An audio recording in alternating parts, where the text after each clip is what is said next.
to Weekend Today New York on this Saturday morning. Thanks for staying with us. I'm Erica Tarantel. Welcome back on this Saturday morning. Well, maybe you've just come back from traveling during the holidays, or you've been saving up for your next big trip of the new year. It's never too early to start planning. So where can you find the best deals in 2011? We have the travel expert, Gabe Saglier, a senior editor at Travelzoo, here with travel tips. Hey, Gabe. Good to see you, Erica. Great to see you. You always have all this information in your head somewhere. I don't know how you pack it in. But it comes out in the right order. I'll at least prompt you. Yeah. So first, you say Mexico, still a great place to go, specifically Yucatan Peninsula. Particularly Yucatan Peninsula. You know, there are some safety concerns with Mexico. There is a travel warning in effect mainly for border towns, so I wouldn't suggest vacationing there. But this is the beautiful Yucatan Peninsula, Riviera Maya, Cancun, Playa Mujeres, the #1 safety spot in Mexico. You know, Mexico is currently number 10 in international arrivals. They want to be top 5 in the next few years, so they're doing it with really phenomenal deals. Great example, for example, the Villa del Palmar Resort, brand new 4-star oceanfront property with 2 pools, with butlers, by the way, butlers at the pools.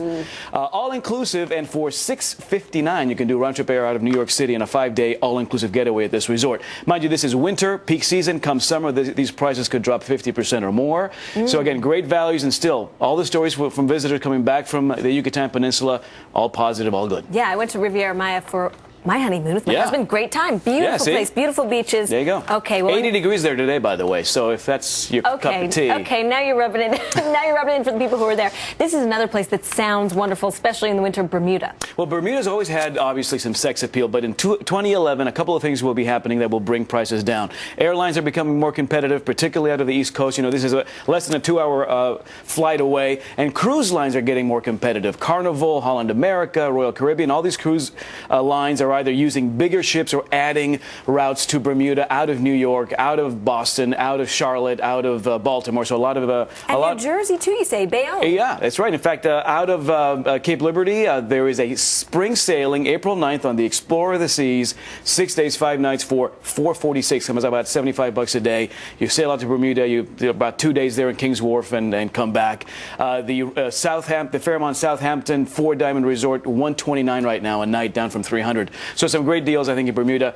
It is a little cooler now. Spring is when the temperatures begin to go up, but still some great value then. Okay, very nice. Vegas is trying to get our dollars as well, not just in the casinos. Well, mostly in the casinos. Well, a lot of it stays in the casinos, doesn't it? But, you know, this was on our list last year, and it just behooves us to put it again this year. The deals there are phenomenal. In the last 12 months, another 9,000 hotel rooms have opened up on the Strip. All that availability in a still rather sluggish travel scene just means great deals. One of the best-kept secrets on the Strip is the luxury suites at the Signature. This is a luxury sister property to the MGM Grand. Oversized suites, kitchenettes with state-of-the-art appliances, $79 a night to stay in this beautiful suite with a private gated entrance right next to the MGM Grand.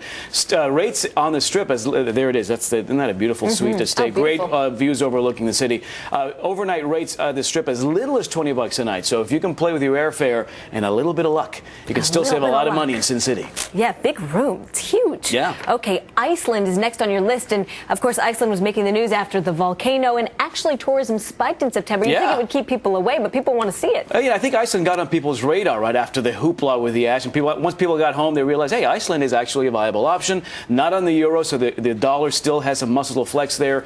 You can get a good meal for $3 to $5, and still some great packages, particularly out of New York City.